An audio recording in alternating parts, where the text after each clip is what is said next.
सबसे पहले, जीवन के संघर्ष का कोई अंत नहीं है। संघर्ष के माध्यम से मैंने 40 साल के बचपन के सामने खड़े होने और कुछ सच्ची कहानियों को एक किताब में दर्ज करने का अपना लक्ष्य हासिल कर लिया है।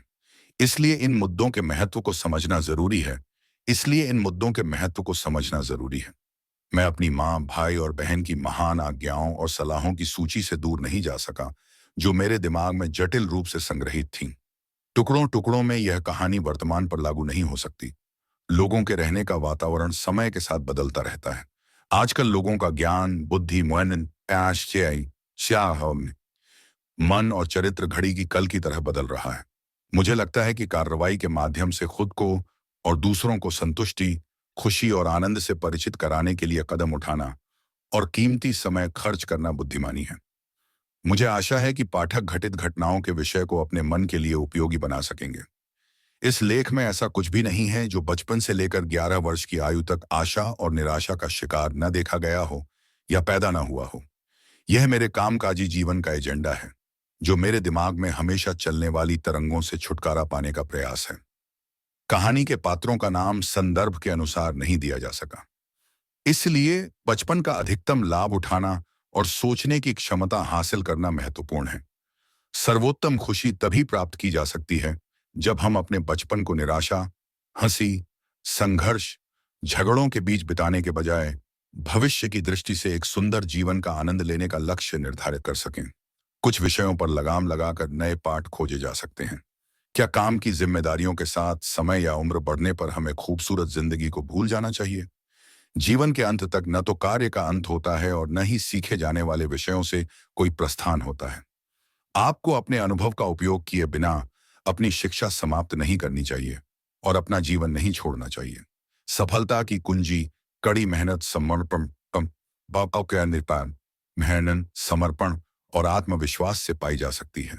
समय के साथ धर्म ग्रंथों के अध्ययन से भी बहुत सारा ज्ञान प्राप्त किया जा सकता है। हम लोगों से जो देखते हैं, सुनते हैं और सीखते हैं, उस पर अधिक ध्यान केंद्रित करते हैं। वे आसानी से हानिकारक चीजों की ओर आकर्षित हो जाते हैं।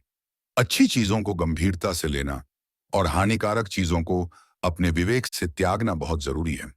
हानिकारक चीजें जीवन को दयनीय बना देती हैं। सुंदर जीवन भी प्रभावित होता है।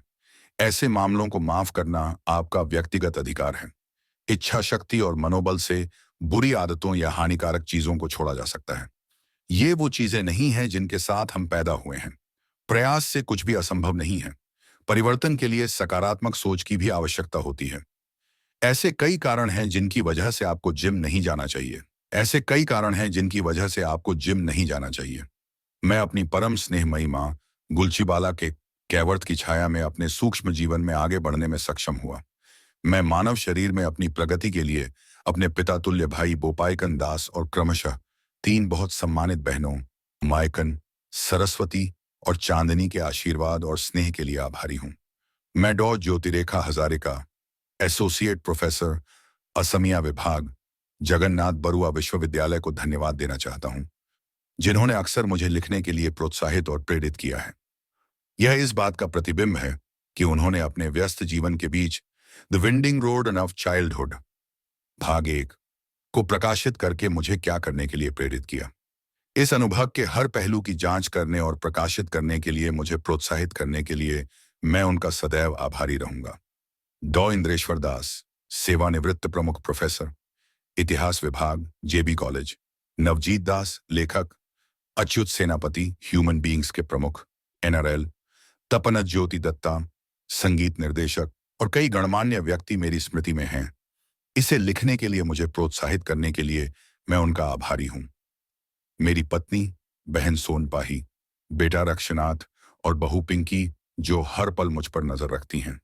4 बेटियां, क्रमशः जून, मणि, जोनाली और अंडुमणि। मैं अपने पोते पोतियों अम्लान, आणविक, शिवम, रिस्कांश और छोटे एरो को शुभकामनाएं देता हूं।